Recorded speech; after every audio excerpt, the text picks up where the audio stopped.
Alright guys, what's up? I'm here to give you a review on the 2014 Hoyt Ignite compound bow.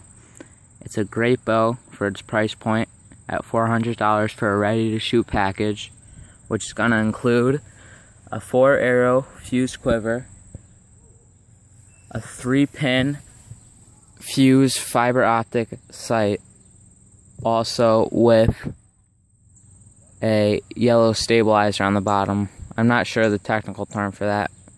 I'm sure there is one, I just don't know it, but it helps you line up your shot before you take it. It's great. And also a Trophy Ridge whisker biscuit. That and the bow for only $400, you can't really beat it. It's a great adjustable bow, perfect for anyone who's going to be doing a little bit of growing within the time they have it. Alright, it's going to range from 19 to 30 inches on the draw length, and it's going to also range from 15 to 70 pounds on the draw weight. I just don't think there's any other bow on the market that beats that. There might be, but I mean, that's really all you need. It could grow with you your whole life. A grown man can shoot it if you wanted to. Alright, 70 pounds is good enough to get the job done on almost any wild game. And 30 inches is good for almost any size person, unless you're exceptionally large, I guess. So next I'll probably just get into the arrows that I'm shooting out of the bow. Alright, here I'm shooting a carbon arrow cut at about 27.5 to 28 inches. It's made by my local archery shop. It's called a Striker. It's a 400 arrow. Alright, the straightness is .003, and the weight tolerance is giving or taking 2 grains. It's got blazer vanes and a bulldog knock collar. This arrow is comparable to the Beeman ICS Hunter in the fact of its durability and straightness, but then it also has a bulldog knock collar that does not come on the Beeman arrow.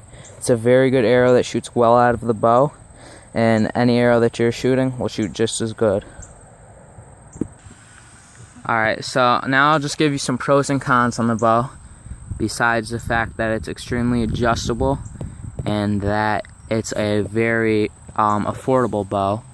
So another pro would be that it's got a very smooth draw cycle.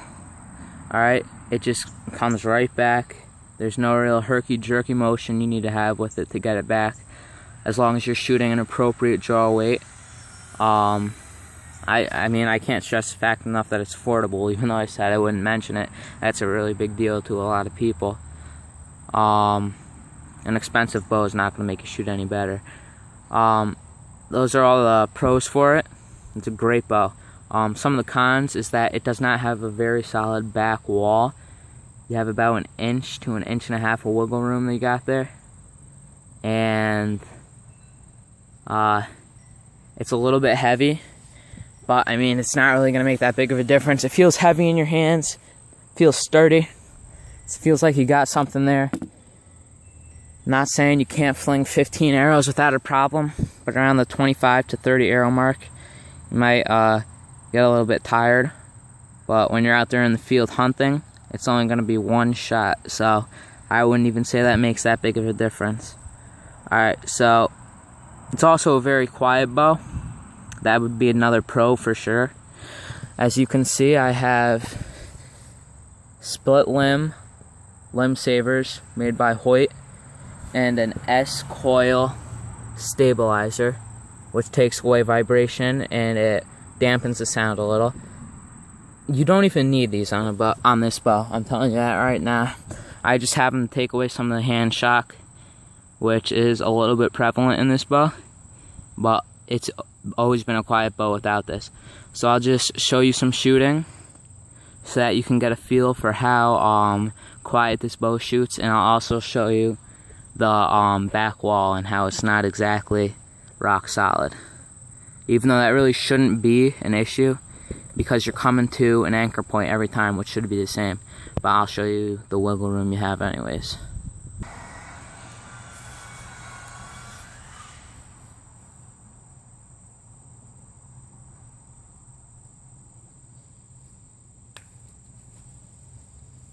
Alright, so I'll just shoot off the 4 arrows I have in my quiver to show you how quiet this bow is.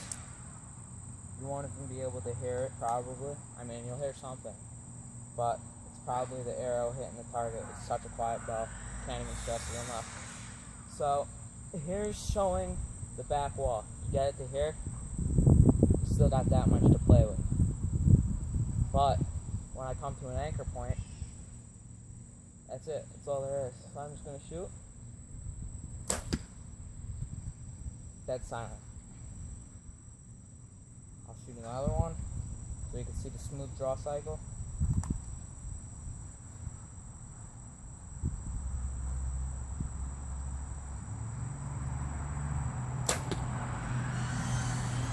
That's really all there is to it. I wasn't really shooting for accuracy there, but they're right around the center. I'll shoot my last 2 arrows for accuracy just to show you guys how accurate you could be with this bow. There's really nothing else to say.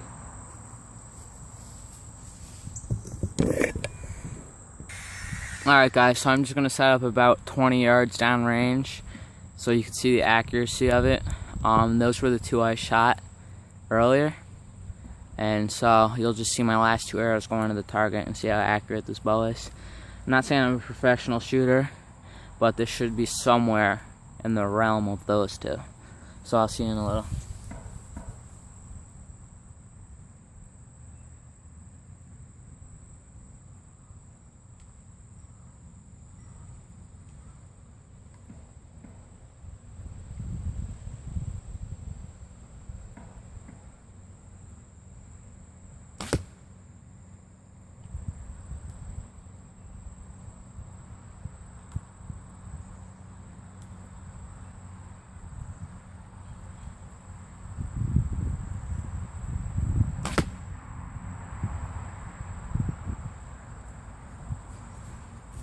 Alright guys, I'm back.